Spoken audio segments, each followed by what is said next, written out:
Anyone who knows the first lesson of Bhagavad-gita knows they will never die. What we call death is simply the transference of the soul, the living force, from one body to another. Of course, in another sense, death is very real. The death of the body is one of the four miseries intrinsic to material life that Lord Krishna mentions in Bhagavad-gita. Birth, death, old age, and disease. Janma, mrityu, jara, vyadhi. Death is illusory, but it's a very powerful illusion. And certainly with the death of the body is the end not only of the physical conglomeration that we call the body, that we identify with, but it's the end of that whole identity, of that personality within the body, connected to the body, and all the attachments that a person has developed on the basis of that body, ripped away from them. So materialistic people become afraid. They don't even want to think about death. Famously, when Yudhishthira Maharaj was asked, what is the most amazing thing in the world? He replied, Ahanyahani bhutani gacchanti ha yamalayam sheshasthavara icchanti kimascharya mataf param. Every day, so many living beings, they die. They go to the place of Yamaraj. They go to be judged by the god of death.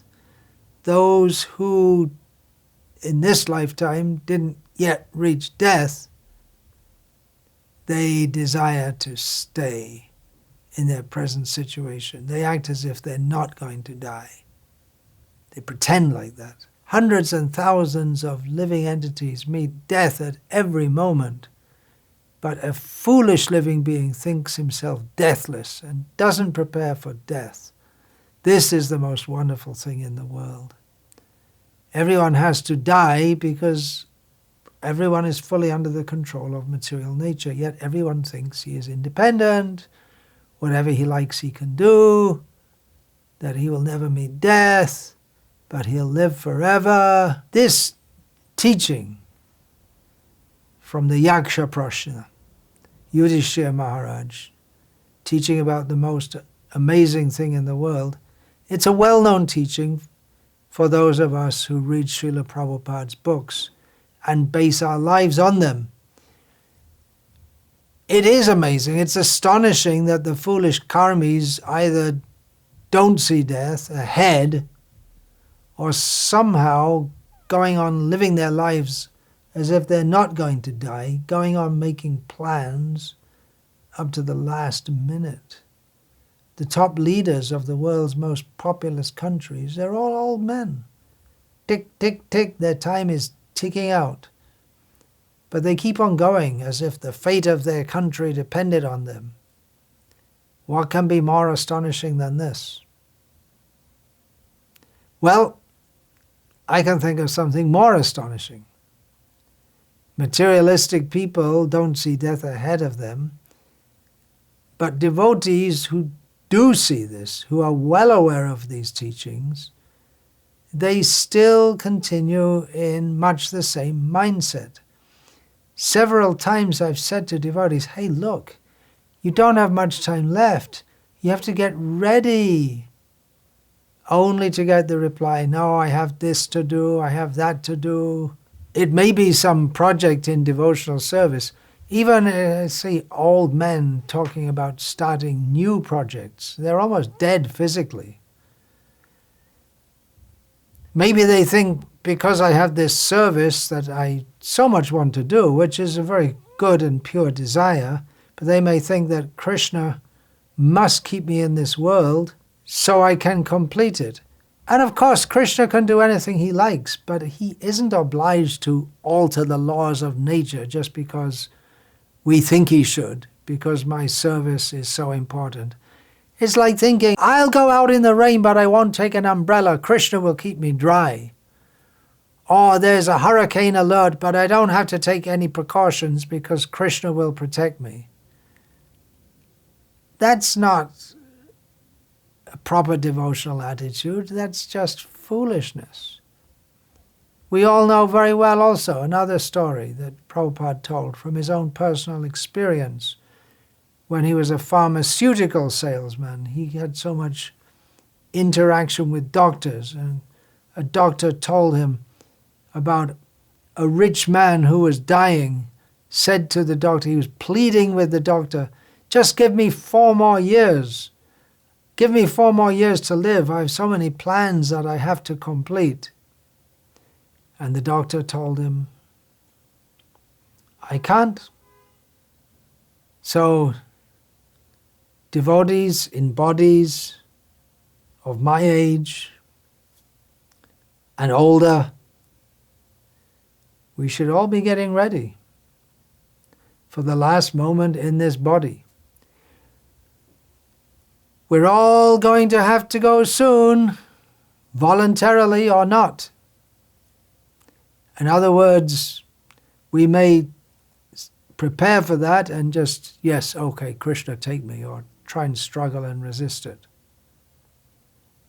Of course, there's no harm to, and one should take precautions, health precautions, pace oneself according to one's age, but to try to cling on when there's not much life left in the body,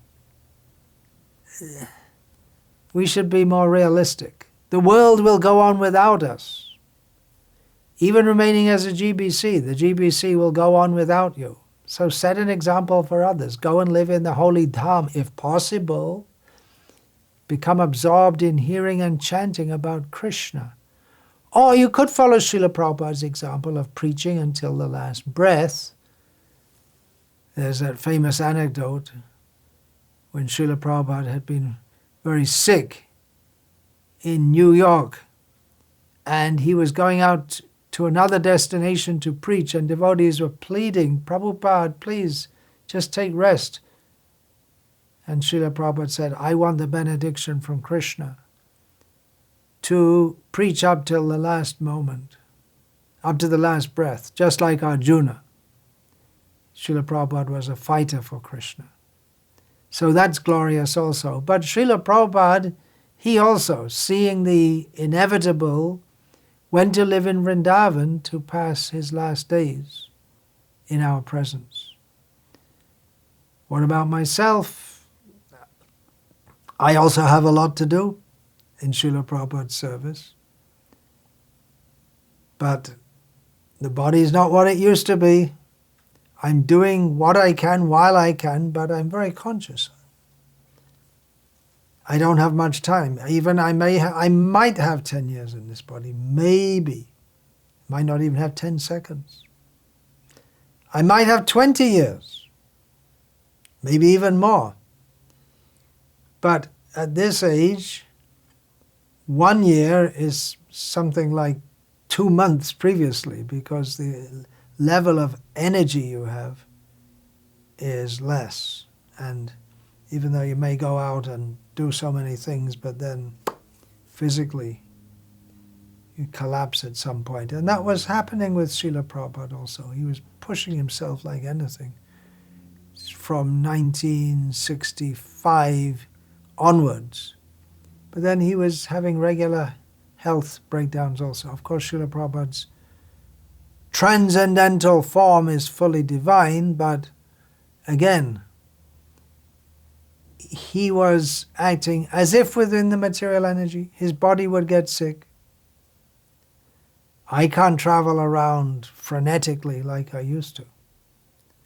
Anyway, the message is there for whoever wants to listen to it. And those of you who are younger also think that, of course, you could die early, but eventually you're going to have to come to this point. As Srila Prabhupada said, when he was lying on his bed in Vrindavan prior to passing away, in 1977, those last few months. He said, don't think this won't happen to you, because at that time his disciples were all young. So now it's happening. Srila Prabhupada went on dictating Bhagavatam as much as he could up till the last. We can go on trying to serve as best we can, but let's just be realistic and not go on starting new projects, trying to do major things. One thing I'm doing is I'm going on with writing books. And even if they're not finished, by the time I pass away, there's a lot of material which can be sorted out. If there's anyone to do it, some of my disciples may do it. And whatever's there could be published. So that I'm doing. But that general message is there. Be aware. We don't have much time. We have to focus our consciousness so we can remember Krishna at the time of death and set an example for others to concentrate on hearing and chanting about Krishna. Hare Krishna.